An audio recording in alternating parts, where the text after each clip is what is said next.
गरीब कहे धनवान सुखी है, धनवान कहे सुख राजा को भारी। राजा कहे चक्रवर्ती सुखी है, तो चक्रवर्ती कहे सुख इंद्र को भारी। तुलसी यह जी जान बिचारी, सिया राम भजन बिन यह जीव दुखारी। ये वेद पुराण निगरे विग्रे सब पेटन के उपायन में, भोर भई चौ और फिर सब बातन के चतुरायन में। तुलसी आराम काहू न मिलो, आराम तो है राम के पायन में। ऐसे ही 16 करोड़ राम नाम का जाप हनुमान जयंती के पावन अवसर पर प्रभु श्री राम को समर्पित होने जा रहे हैं श्री नित्यानंद पाल आश्रम गोधाम हल्दचौड़ में। और आप भी आइए, इस पावन व दुर्लभ दिव्य अवसर का लाभ उठाइए। आइए मिलते हैं आश्रम के व्यवस्थापक श्री रामेश्वर दास महाराज जी से, जिन्होंने इस आयोजन को हरि कृपा से यहाँ पर रखा है, और जानते हैं कि क्या क्या तैयारियां चल रही हैं। मिलते हैं। गुरु जी, आपका बहुत बहुत स्वागत है। और आपसे ये जानना चाहेंगे कि जो 16 करोड़ राम नाम के जाप का जो उत्सव आपने यहाँ पर रखा है हनुमान जयंती के अवसर पर प्रभु को समर्पित करने के लिए, उसके लिए क्या क्या तैयारियां चल रही हैं? एक चीज, दूसरा विषय ये जानना चाहेंगे कि नाम के आखिर में क्या नाम है?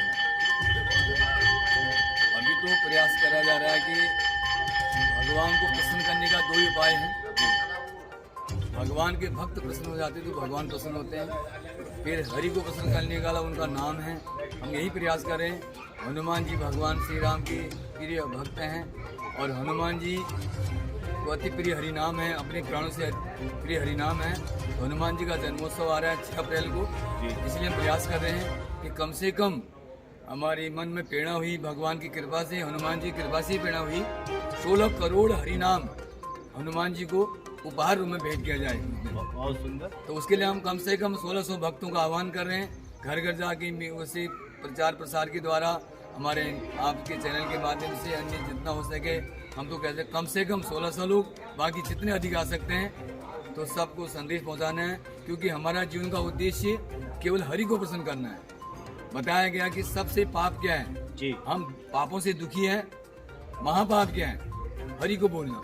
यदि जब हरि को भूल जाते हैं तो सारे काम, क्रोध, लोभ, मोह, अहंकार, ईर्ष्या, ये सब तब आते हैं। जब जो हरि को लगातार स्मरण करता है निरंतर, तो उसके आगे पाप माया नहीं आ सकती है। अच्छा गुरु जी, एक चीज और जानना चाहेंगे आपसे, ये आश्रम परिसर में मतलब किस तरह से आपने व्यवस्था करी है? लोग कहाँ बैठेंगे, किस रूप में बैठेंगे? 100 लोग काफी होते हैं, और किस तरह से भंडारा आयोजित होगा, इस विषय में भी थोड़ा प्रकाश डालने की जरूरत है। तो अभी हमने प्रयास कर रहे हैं कि इस आश्रम परिसर में 5 हिस्सों में बांटा है इसको जी, 5 अलग अलग हिस्सों में बांटा है। उसमें कम से कम 25 लोगों की व्यवस्था है।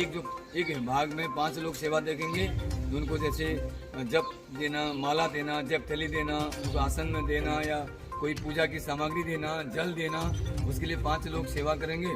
और उनका रजिस्ट्रेशन भी वो आपस में करेंगे 5 जगहों में अलग अलग। और 6 बजे भंडारा होगा, सुबह 10 बजे से शुरू होगा हरि नाम।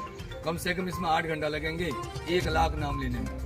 नाम शुद्ध लेना है, साफ लेना है। हरे कृष्ण कृष्ण कृष्ण हरे हरे, हरे राम राम राम हरे हरे। इस नाम की तो अनमोल महिमा है। इस नाम का वर्णन स्वयं भगवान नहीं कर सकते हैं। भगवान कहते हैं हरि अपने नाम की महिमा में स्वयं नहीं गा सकता हूँ, हम और क्या गाएंगे? जो लेगा उसको अनुभव होगा। अनुभव का विषय है। हनुमान जी ने लिया, कितने शक्तिशाली बन गए। नारद जी ने लिया, परम पूजनीय हो गए। गरुड़ जी ने लिया, ये नाम तो भगवान के वाहन बन गए। प्रहलाद जी ने नाम लिया, कैसी रक्षा हुई। मीरा जी ने नाम लिया, उनके लिए जहर भी अमृत बन गया, शाम मूर्ति बन गई। नाम की महिमा तो अनमोल है। हमारे भी यही भाव था कि आज संसार में लोग दुखी हैं और कुछ न कुछ ढूंढ रहे हैं, लेकिन कहीं संसार में कुछ है नहीं। सब भुवनेश्वर भगवान है, भुवनपति भगवान है, आनंद कंद भगवान है। जो उनका नाम लेगा सब अपने आप आ जाएगा। चलिए गुरु जी, बहुत अच्छी बात आपने बताई कि आश्रम को कई भागों में बांटा गया है। भक्तों की सुविधा का भी विशेष ध्यान इस आश्रम में रखा गया है। बहुत सुंदर बात है। आर पब्लिक 24 इंडिया के लिए मैं रमाकांत पंत, 2 आश्रम